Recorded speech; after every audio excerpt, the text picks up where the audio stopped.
Reading practice number 5. Dear Miss Cunningham, thank you very much for your letter telling me of your support for the upcoming bond issue to finance construction of several elementary schools in neighborhoods throughout the city. Period. I have gone over the plans backwards and forwards, and I believe that construction of each of the schools is justified. Period. I want you to know, Miss Cunningham, that I intend to vote for the issue and will encourage my friends to do so. Paragraph.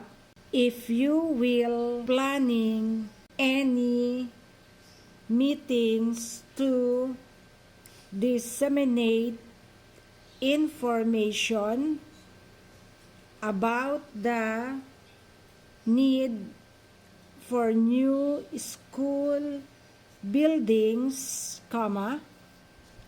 I hope you will invite me to attend. Period.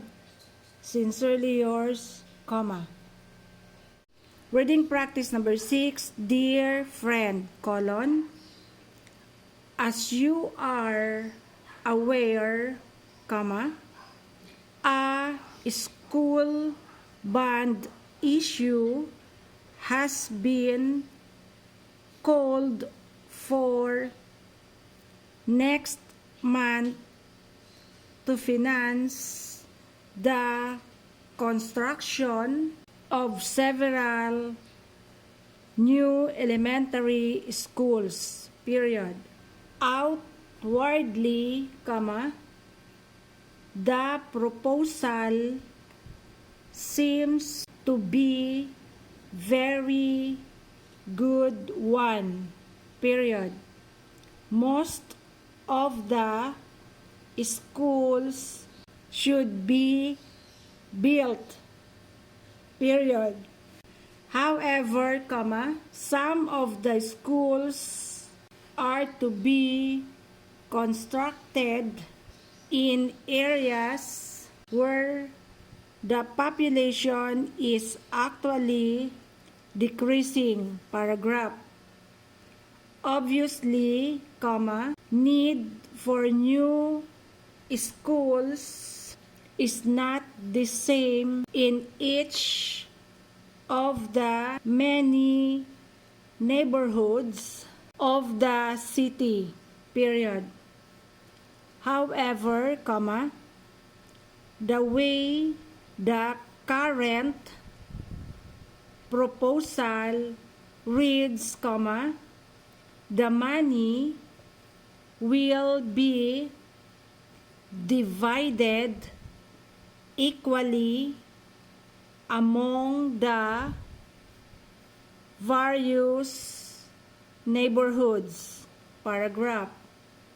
A group of concerned citizens believes that the construction of certain schools would be a waste of money. Period.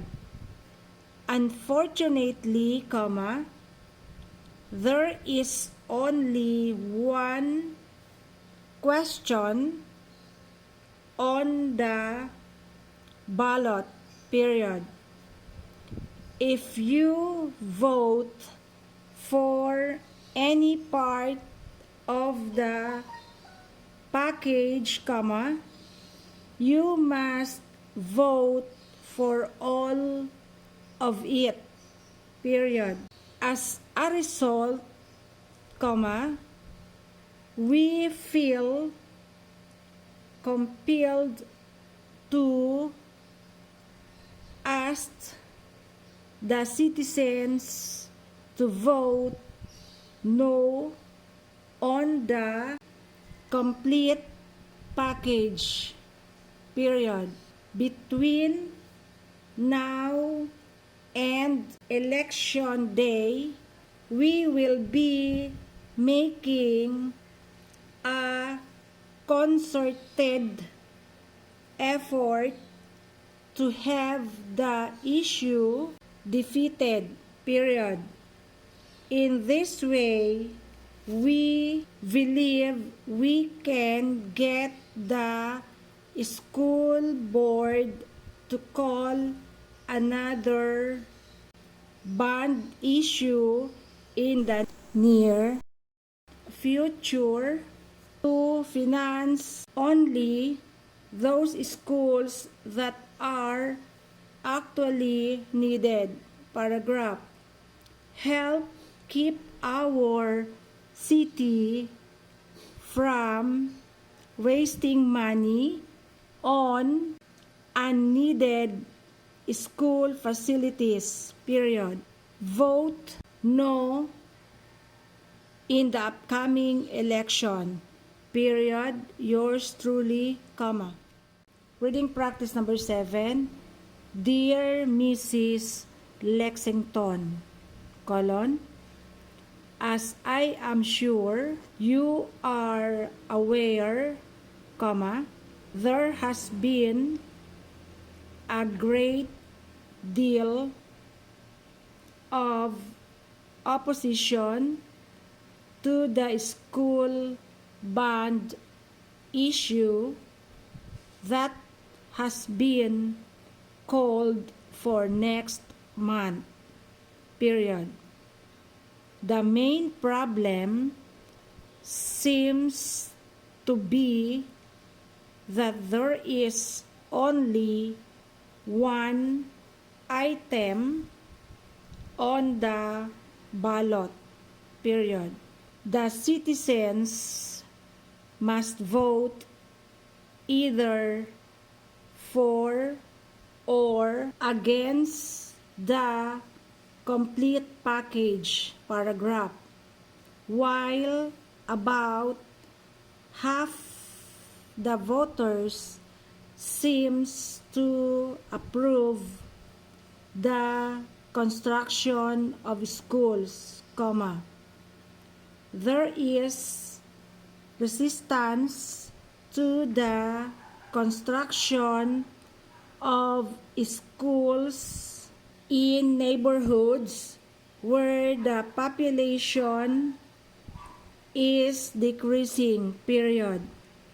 Sentiment seems to be divided equally between the two factions, period. Therefore, there is great danger that the issue will fail, paragraph. I believed, Mrs. Lexington, that the school board must compromise by putting each item on the ballot separately, period. That way, the voters will have an opportunity to vote for one or more of the items without having to approve the complete plan, period.